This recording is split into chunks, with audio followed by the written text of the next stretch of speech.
Buenas tardes, estimados oyentes. Les saludo en el marco de nuestro curso de conferencias y hoy vamos a hablar sobre un tema agudo, interesante, que provoca discusiones en la sociedad y entre los científicos, y es el tema del movimiento monárquico en Rusia y entre la inmigración rusa. Es decir, yo voy a hablar de un movimiento que tiene su origen en la Revolución Rusa. Este movimiento cesó su existencia justamente en el año de la Revolución, en el año 17, pero luego en la inmigración siguió entre los emigrantes.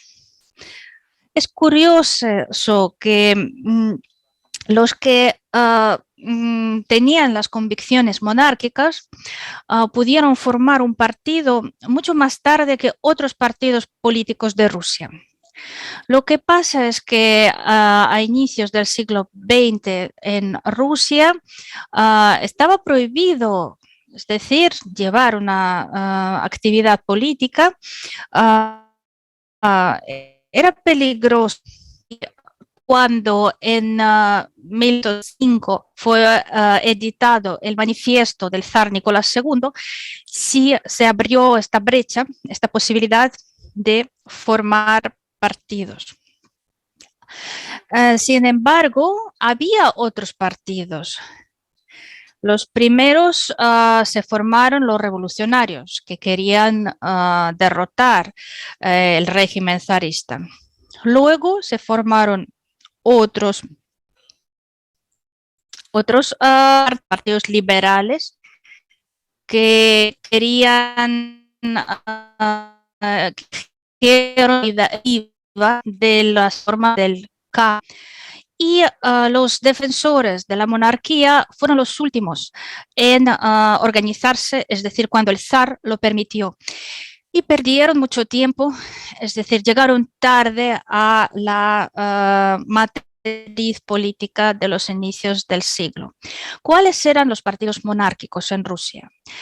Son los que defendían los principios formulados todavía en los años 30 del siglo XIX por el ministro y conde Uvarov, y se convirtieron en el lema del movimiento monárquico. Es la famosa triada ortodoxia, monarquía, nacionalismo. Y todos los que defendían este lema, estos principios, se denominaban monárquicos, a veces conservadores y a veces reaccionistas. Ahora muchos los llaman los de la derecha, pero algunos los llamaban nacionalistas, monarquistas o revolucionarios de la derecha. Lo que podemos deducir es que este movimiento estaba representado por diferentes estructuras políticas, no por una sola, que tenían diferentes principios, diferentes índoles, pero los que los unía era el lema sobre la ortodoxia, monarquía y nacionalidad. Pues el movimiento monárquico, como organizado, nació en Moscú, y en 1905, durante la revolución, aparece el partido monárquico ruso que encabezó Vladimir Grudin. Luego apareció otro partido en Moscú también, que encabezó el conde Sherbatov. Y luego, en otoño de 1905, en San Petersburgo aparece otro partido más, y en 1907 aparece la Unión Rusa Popular, en nombre del arcángel Miguel, y luego la Unión Panrusa Nacional. yo estoy enumerando solo algunos de las organizaciones. En aquella época los partidos aparecían rápido y la sociedad que recibió el permiso del zar de organizarse en partidos provocó la aparición de muchos grupos regionales, entre otros.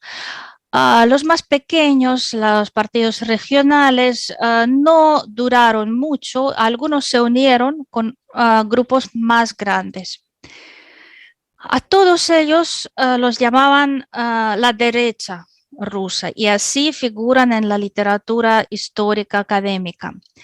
Los llaman derecha y ellos mismos aceptaron esta denominación siguiendo la tradición europea.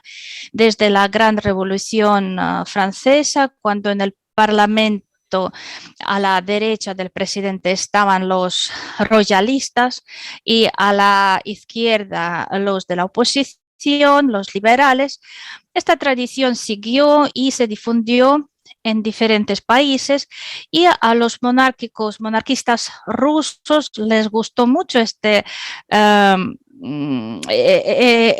denominación, la derecha, la unieron con la terminología bíblica. Sabemos perfectamente que a la derecha de Cristo estaba el bandido que se arrepintió. También en la Biblia dice que a la derecha van los creyentes, los fieles, y a la izquierda los pecadores. Y así esta palabra, esta denominación la aceptaron los monárquicos con mucho gusto. Pues había otro apodo, diría yo, los Chernosotense, los del así llamado centenar negro. Esta denominación era peyorativa, así los llamaban sus enemigos, pero incluso algunos monarquistas también lo aceptaron, porque este nombre de Chernosotense les asocia con representantes del pueblo ruso. También los llamaban nacionalistas. En realidad, entre ellos solo había un partido nacionalista, la Unidad Panrusa Nacionalista. Fue el primer partido en Rusia que se denominaron nacionalistas. Este partido apoyaba al curso político del ministro Stolypin y si hablamos del movimiento monárquico, ellos estaban muy cerca de los liberales, estaban en el lado, digamos, izquierdo del movimiento. Así que todas estas denominaciones son bastante condicionales, pero todos compartían los mismos valores. Para imaginar el volumen, digamos, el peso de este movimiento, hay que decir que todos estos partidos numéricamente eran mayores que todos los demás partidos en Rusia para el año 1905. Ellos contaban con 450.000 personas, más que los liberales y los socialistas. Además, ellos resultaron ser en su política bastante democráticos, es decir, se dirigían su política a todas las capas sociales de Rusia. Estaban entre ellos los nobles rusos, los intelectuales rusos, los sacerdotes, los mercaderes, los cosacos, campesinos, obreros. Otros partidos no podían contar con todas estas capas sociales. Algunos asociaban solo a los negociantes, otros a los intelectuales liberales, otros a los obreros, pero los monarquistas sí que reunieron a todos. Además, durante mucho tiempo no se sabía el hecho de que a los partidos monárquicos se unían también los obreros que compartían sus valores.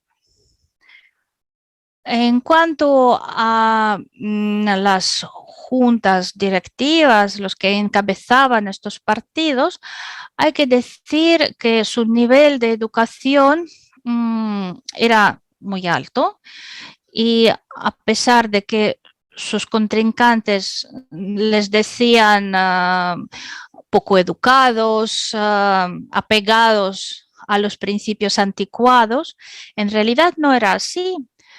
Por ejemplo, el académico Sobolevsky era un monarquista, el médico Piotr Nikolsky, profesor historiador Andrei Vizigin, filólogo Yuri Kulakovsky y muchas otras personas, muchos otros intelectuales eran monárquicos. También contaban con abogados, funcionarios administrativos. Por ejemplo, el presidente de la Unión del Pueblo Ruso, Dubrovin, era médico. Otro presidente del otro partido era ingeniero industrial. Brushkevich, que encabezaba la Unión del Pueblo Ruso, era filólogo. Las organizaciones monárquicas eran apoyadas por los sacerdotes ortodoxos. Había, por ejemplo, el santo ortodoxo Ioán de Kronstadt formaba parte de uno de estos partidos. Había varios jerarcas ortodoxos y sacerdotes que luego fueron santificados por la Iglesia Ortodoxa. Y a pesar de que los contrincantes, los enemigos de los monarquistas, siempre querían representar este movimiento como marginal, en realidad lo apoyaba la mayor parte de la sociedad rusa. Y aquí podemos hablar de tres etapas de la actividad de los monárquicos rusos. La primera etapa son los años de la Revolución, 1905-1907. Es su auge, es la época cuando contaban con más miembros y más influencia. La segunda etapa empezó a inicios del 1908 y duró hasta el año 14. Esta etapa se caracteriza por la lucha interna, por los cismas y cierta decadencia del movimiento. Y la tercera etapa es desde el año 1914 hasta el 17, es decir, desde los inicios de la Primera Guerra Mundial hasta la Revolución Rusa. Es la última etapa del movimiento monárquico dentro de Rusia. Y si hablo del año 1907 y del número de los miembros de 450.000 personas, y contrastando con la época de la Primera Guerra Mundial, cuando contaban solo con 30 o 40.000 personas. Estaba relacionado con la guerra en primer lugar, pero también con la crisis del movimiento monárquico, porque el electorado de los partidos de la derecha ha disminuido, los obreros se unieron con otros partidos, los campesinos también. Pues ahora vamos a hablar de los principios ideológicos de este movimiento. La idea central de los monarquistas es, como ya he dicho, la fórmula de la ortodoxia, monarquía y nacionalidad o nacionalismo.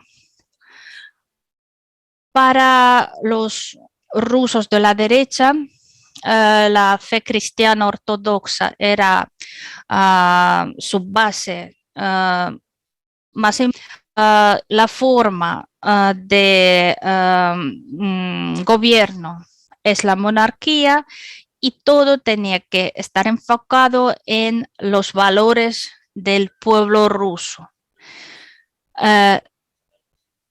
El nacionalismo tenía que el pueblo ruso era el constituyente del país y los monarquistas decían que la monarquía rusa no era lo mismo que el absolutismo europeo, porque el monarca absoluto europeo no está limitado por nada. En cambio, el monarca ruso está limitado por una serie de factores. En primer lugar, en la religión la cristiana ortodoxa.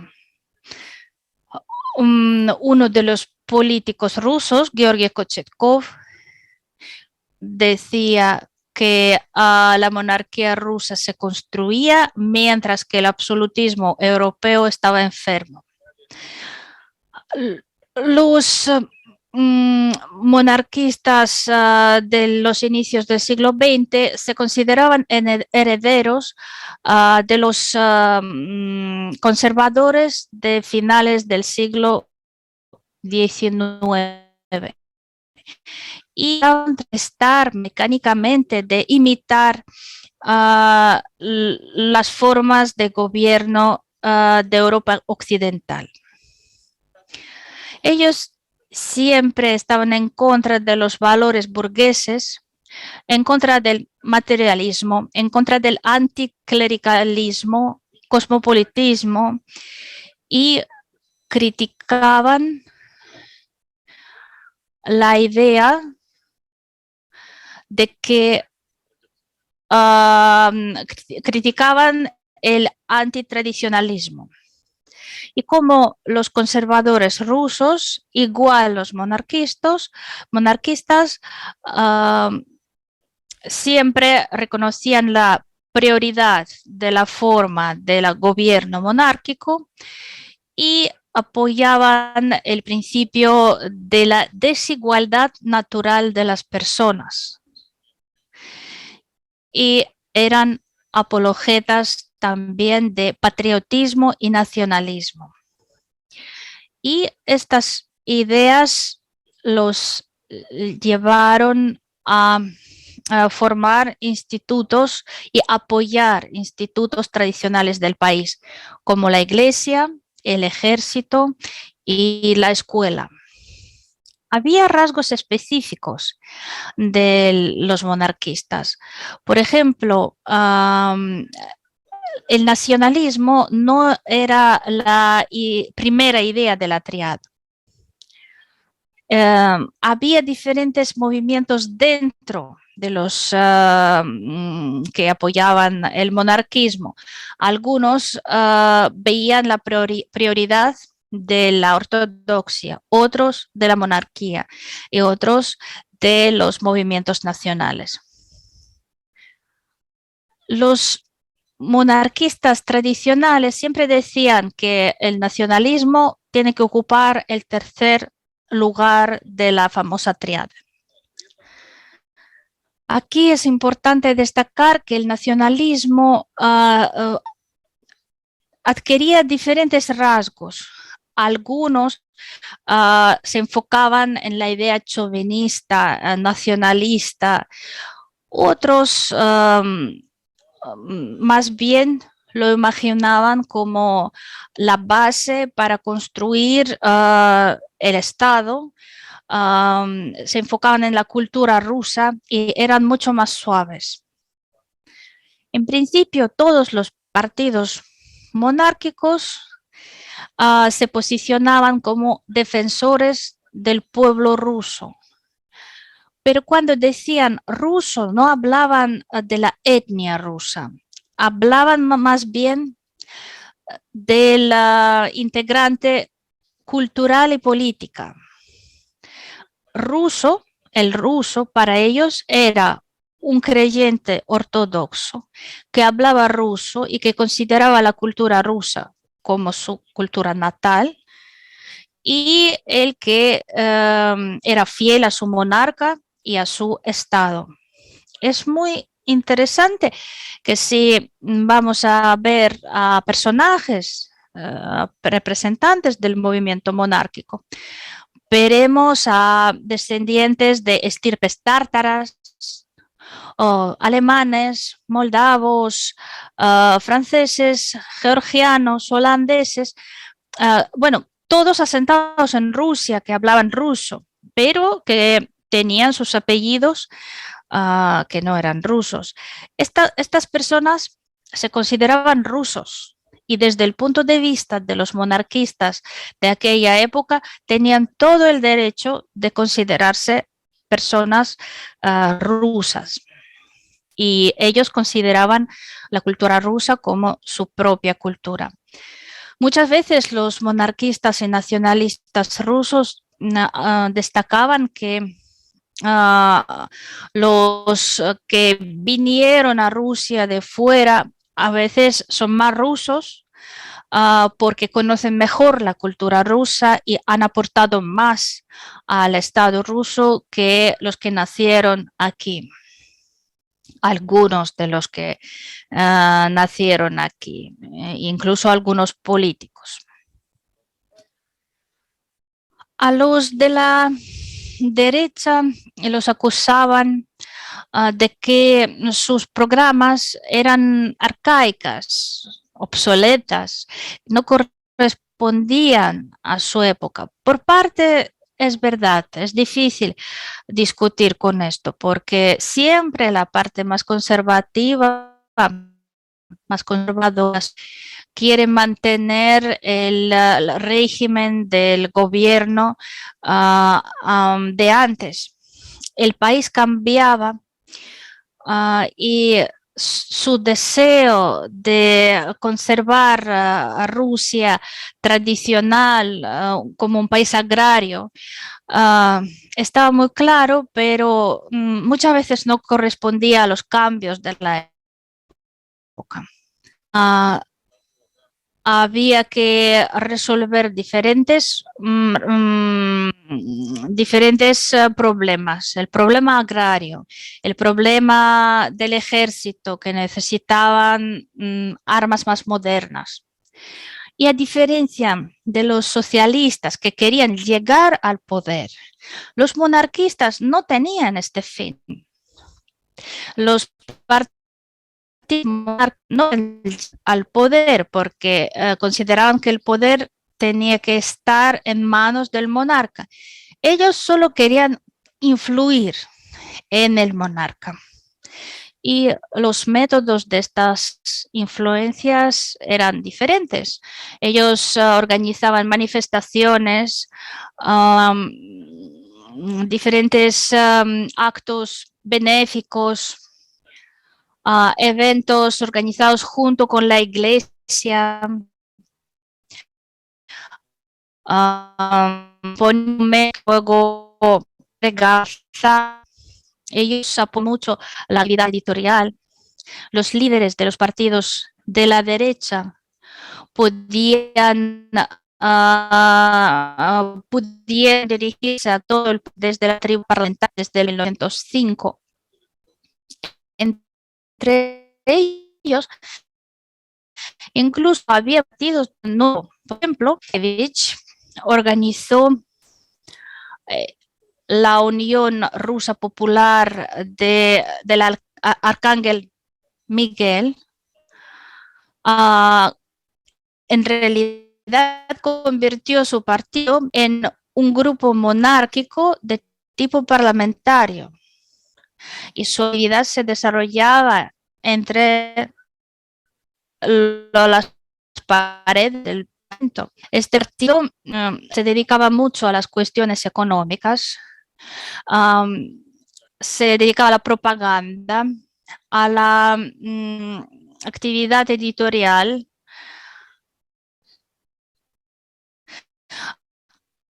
también ellos querían resolver problemas con rusas escolares, vía atención en el cinematógrafo que solo empezó a desarrollarse en Rusia, y también prestaron bastante atención al deporte que empezó a desarrollarse muy rápido a inicios del siglo XX. Y Kurevich, el líder de este partido, muchas fútbol, él quería distraer hacia este juego para que no participaran en manifestaciones de los revolucionarios. Es decir, él combinaba los métodos de la propaganda con las actividades deportivas. Los monarquistas también luchaban contra el alcoholismo en Rusia, porque el problema de la borrachera era bastante grave, y ellos trataban de atraer la atención de la gente hacia otro tipo de actividades. Y estaban seguros de que un pueblo que no bebe es mucho más fuerte. Los monarquistas no vieron con ojos muy buenos la reforma agraria de Stolypin. Bueno, algunos de ellos lo apoyaron, otros no. Algunos pensaban que la sociedad de campesinos, las sociedades tenían que ser abolidas, que había que apoyar al granjero, al individualista agrario, y otros a la vez pensaban que el colectivismo campesino era algo inherente de la cultura rusa. Otro momento grave consistía en que los partidos monárquicos, como decían sus contrincantes, estaban implicados en el movimiento antita, e incluso ellos participaban en los pogroms. En parte era cierto, pero solo en parte. Lo que pasa es que, sin negar la actividad de algunos grupos monárquicos,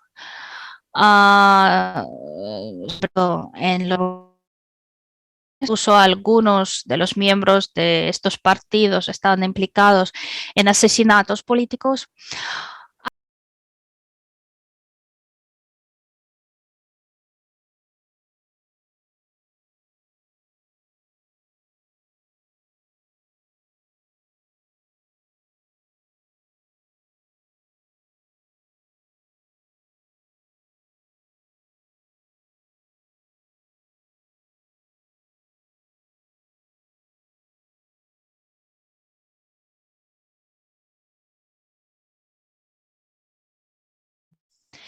Pero a veces se pasaban, como ya he dicho, y en respuesta al terrorismo, parte izquierda también cometían delitos.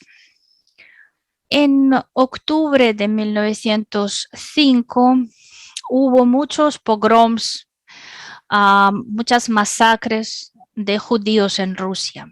Había muchos muertos y heridos. Pero en aquel momento los pogroms, los que organizaban los pogroms, no pertenecían en aquel momento a ninguno de los partidos monárquicos. Lo que pasa es que los mismos personajes luego podían unirse con estos partidos. Los líderes de los monarquistas nunca celebraban los pogroms. Hay un llamamiento del santo de la Iglesia Ortodoxa, Ioan Kronštatski, San Juan de Kronstadt, que él reprimía estas actividades antisemitas. Y cuando los partidos monárquicos fueron legalizados, la situación de disturbios se ha suavizado. Después de 1905, los pogroms también cesaron. Algunos de los políticos de la derecha sí que eran antisemitas y había incluso grupos antisemitas, porque públicamente nunca llamaron a ninguna actividad agresiva contra los judíos. Ellos declaraban que estaban en contra de todo tipo de violencia y además los que organizaban los pogroms parecían terroristas revolucionarios. Y era los combatidos nunca estos hechos. Otra de las acciones de los partidos monárquicos era organizar asesinatos políticos. Sabemos que el diputado liberal Gersenstein fue asesinado. También el diputado de la Duma estatal Geolos y un socialista. También se decía que los monarquistas conspiraban contra el ministro Witte.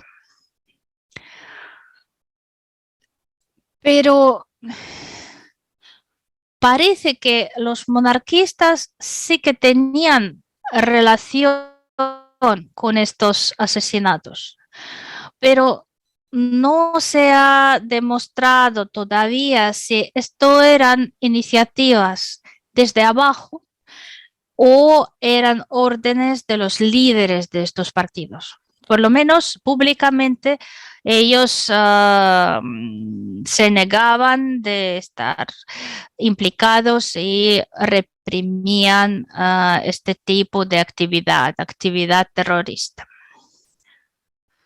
Y a los monarquistas los acusan de haber asesinado a unas personas, ¿no? A 3, 4 personas, sino, y los socialistas sí que mataron a muchísimas personas.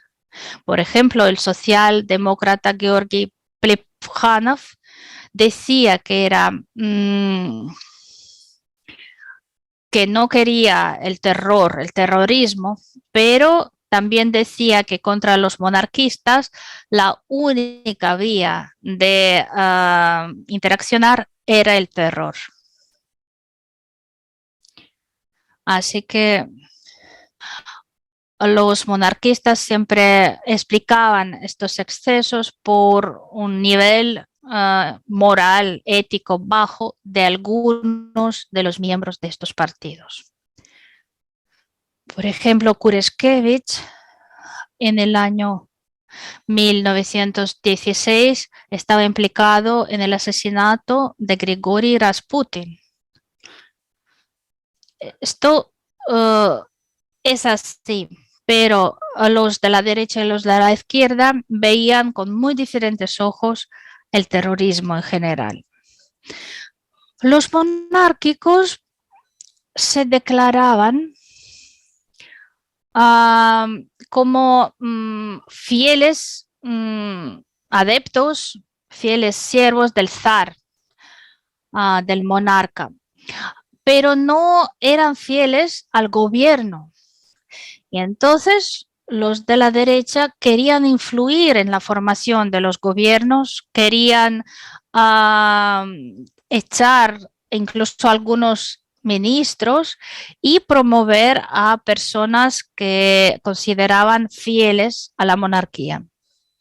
A diferencia de sus oponentes políticos, los de la derecha no pretendían formar el gobierno, solo pretendían que el monarca les escuchara y quizás eligiera para los puestos del ministro a las personas que ellos recomendaban.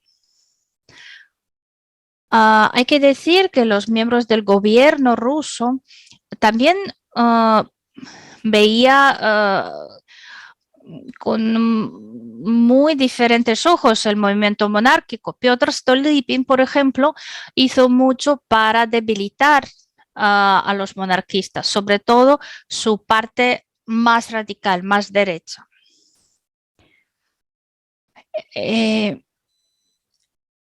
Y trabajó mucho para esto y el partido Unión Rusa Nacional era un partido de la derecha que sí que apoyaba a Stolypin. No eran radicales, apoyaba las reformas y este partido, Stolypin quería convertirlo en el partido del poder. Así que el tejido político era muy desigual, era bastante complicado y había discusiones. Los de la derecha dependían del gobierno. Desde el momento de formar legalmente a estos partidos, ellos siempre tenían apoyo del poder. Les acusaban de esto, les acusaban de recibir finanzas del gobierno, pero en realidad no era tan fácil.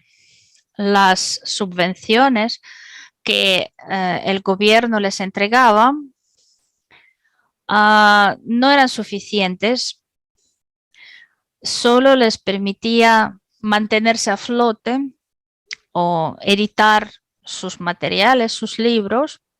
Además, los monarquistas no veían nada malo en recibir dinero del gobierno. Ellos recibían dinero de la monarquía por defender y apoyar el poder monárquico. Y para imaginar estas sumas, puedo decir que durante la Primera Guerra Mundial los partidos monárquicos recibían cientos de miles de rublos y en cambio los liberales recibían millones de rublos para organizar sus eventos y para apoyar la frente y el ejército. La Duma estatal, el Parlamento ruso, también era un punto para las discusiones entre la derecha rusa. En realidad era la primera Duma, el primer parlamento, y algunos de los monarquistas querían abolir el parlamento. En cambio, los monarquistas más moderados lo ha evaluado bien y apoyaba la idea del parlamentarismo. Ellos se implicaron en el trabajo de la Duma y decían que la Duma es necesaria, que ayuda a luchar contra los abusos burocráticos, que la Duma estatal ayuda a alzar, ver el punto de vista del pueblo de Rusia hacia diferentes problemas. Y como decía el presidente, el último presidente de la Unión del Pueblo Ruso, Nikolai Markov, él decía, ustedes pueden no estar contentos con la tercera Duma, cuarta o quinta, vale, disuélvanlo y reúnan otra Duma, pero no se puede prescindir del instituto parlamentario en Rusia de aquella época.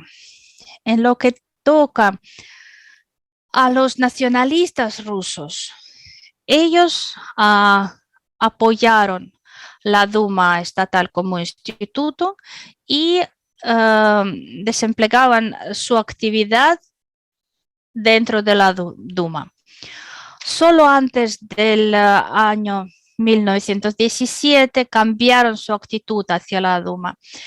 Lo que pasa es que en la Duma se formó un bloque progresista de opositores que estaban en contra de lo que hacía el zar y algunos monarquistas vieron que dentro de la Duma está la oposición. Y entonces, en el año 17, ellos quisieron abolir la Duma y editar una nueva ley de las elecciones.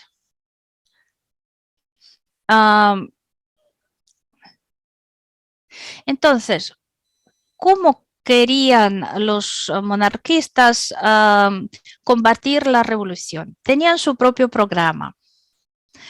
Ellos prognosticaron su pérdida y también pronosticaron el final triste de la oposición. Ellos sabían que los liberales, si toman el poder en Rusia, no lo podrán retener, lo cederán a los más radicales. Y resultó así, porque los bolcheviques derrocaron a los liberales. Y entonces, para el año 17 ya estaba claro que la revolución iba a pasar y pasaría pronto. Y entonces ellos elaboraron un programa que tenían que salvar el país. ¿Qué medidas proponían? Pues solo aceptar como propietarios titulares de altos cargos a gente fiel a la monarquía. Propusieron la reforma de la ley electoral, reformar el ejército y desplegar en las dos capitales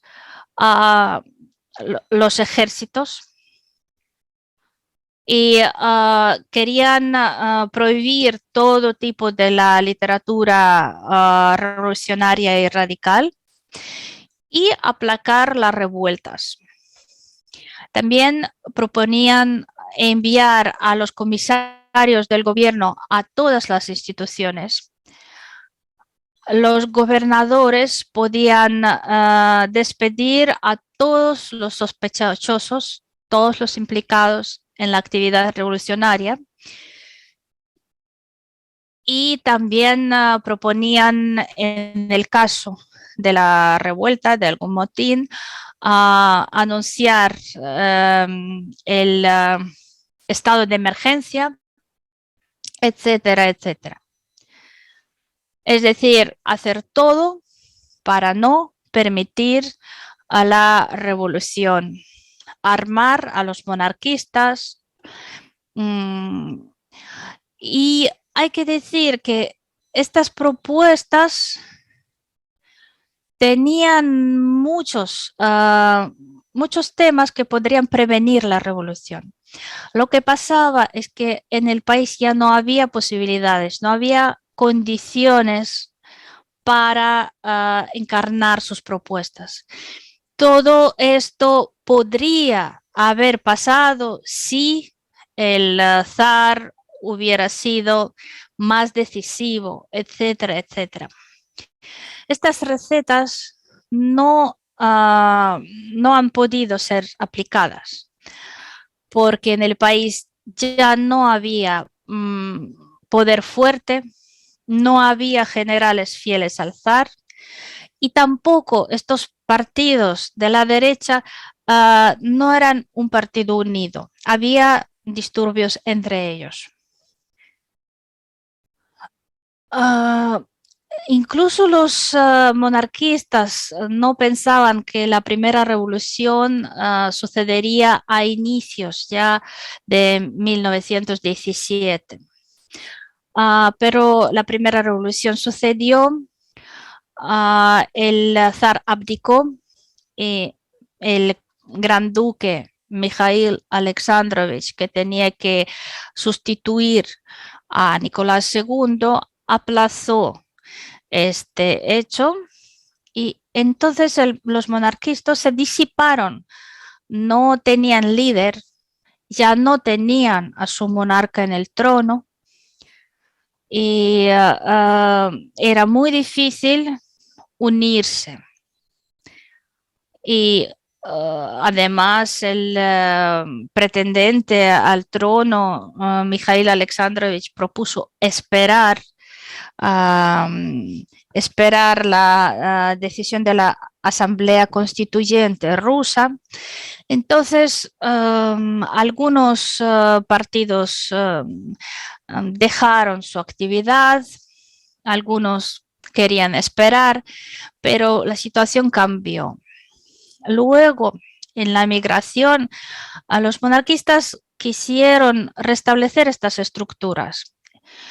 Y el proyecto más importante fue el Consejo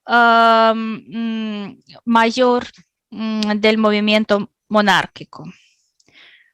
Se suponía que este consejo iba a guiar todo el movimiento y todas las organizaciones monárquicas en diferentes países donde emigraron ellos. Lo encabezó Nikolai Markov. La organización se fortaleció con algunos antiguos militares, generales del ejército ruso.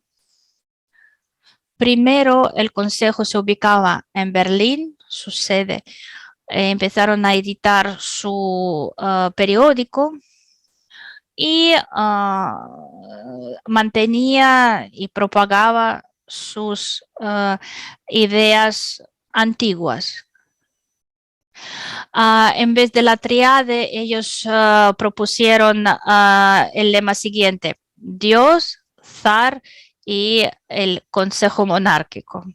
Y para inicios de 1922, 85 organizaciones monárquicas aceptaron que el Consejo Monárquico era su, digamos, su organización, su grupo principal, su gobierno. Pero esta vez también empezaron las discusiones. En el año 24, parte de las organizaciones monárquicas organizó otro grupo que ya no apoyaba la monarquía absoluta y empezaron las discusiones también porque estaban en diferentes países, algunos estaban orientados hacia Francia, otros hacia Alemania. En el año 31 hubo una gran reunión del movimiento monárquico y discutieron por el heredero del trono.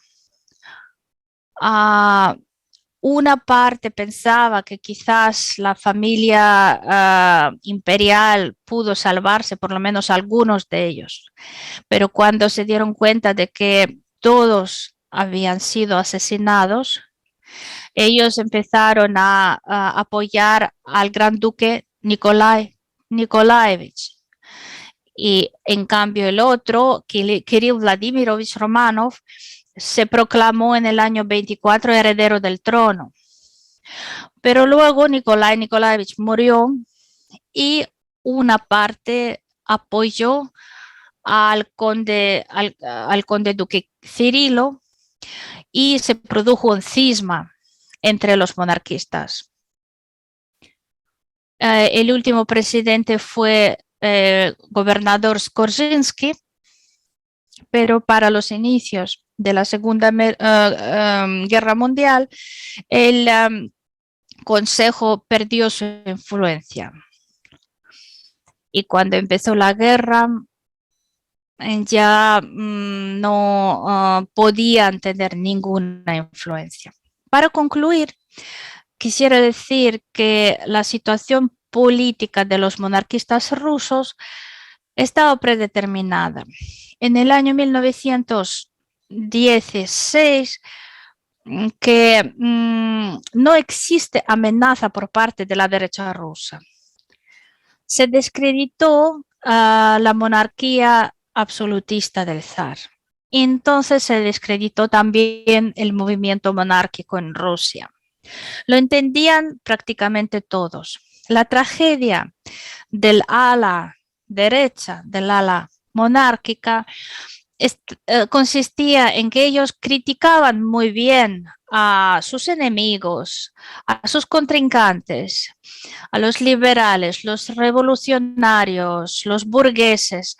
Sabían explicar los peligros de lo que proponían sus enemigos. Pero los monarquistas no pudieron proponer una receta para construir un Estado fuerte. Fueron buenos críticos, pero no pudieron conformar un programa que podría salvar el país en aquella situación tan grave y complicada. Otro punto que quisiera aclarar es que mientras Rusia poco a poco se convertía en la monarquía parlamentaria, entre diferentes capas sociales, entre diferentes partidos políticos, hubo críticas del parlamentarismo, lo que impidió que el país se convirtiera en una monarquía constitucional. Y luego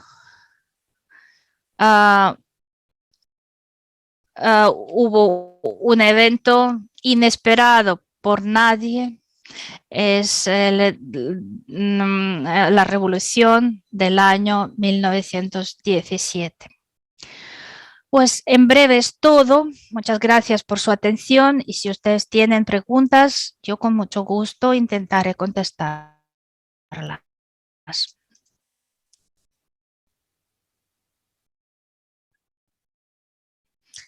Por favor, su pregunta. Mi pregunta es la siguiente. Tantas veces hemos oído que el zar abdicó,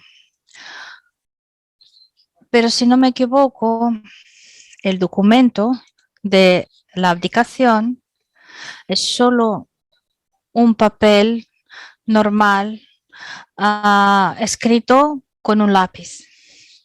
Las circunstancias en las que tuvo lugar esta abdicación es un poco inédito, es un vagón, había gente que lo controlaba, pero en esta situación y teniendo este documento que es un papel, ¿podemos hablar de la abdicación?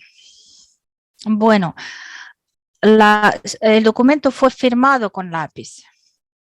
Además, el documento fue formalizado en una forma inaceptable para un acto así. Y los historiadores dicen que quizás así Nicolás II quería mostrar a la sociedad que este documento no lo quería formar, que quizás fue influido por alguien y que luego quería abolir este documento, destruir este documento. Pero por otro lado, la sociedad rusa anhelaba esta abdicación, quería que el zar abdicara. Entonces, todos hicieron como que todo estaba bien. Pero el documento era raro. Cuando publicaron este documento, ya tenía otro aspecto. Tenía otra forma y parecía un documento absolutamente legal. El emperador Nicolás II, cuando firmó este documento, nunca dijo luego que no lo hubiera firmado. Él siguió vivo hasta el año 18, pero no tenemos ningún papel, ninguna fuente que dijera que él no lo hiciera y que quería cambiar su decisión. Entonces los monarquistas quedaron un poco sorprendidos y desorientados, porque si Nicolás II insinuara por lo menos que quería restablecer su poder, los monarquistas lo apoyarían, lo hubieran apoyado, pero el zar no dio ninguna señal.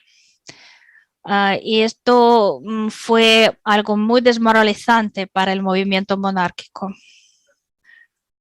Entonces, no podemos decir que el zar publicó el manifiesto de abdicación. No, él firmó un acta donde abdicó desde el punto de vista jurídico. No tenía forma adecuada, pero fue aceptado. Muchísimas gracias por su respuesta. Si no hay más preguntas, les agradezco a todos su atención por participar, por escuchar esta conferencia. Muchas gracias y hasta luego.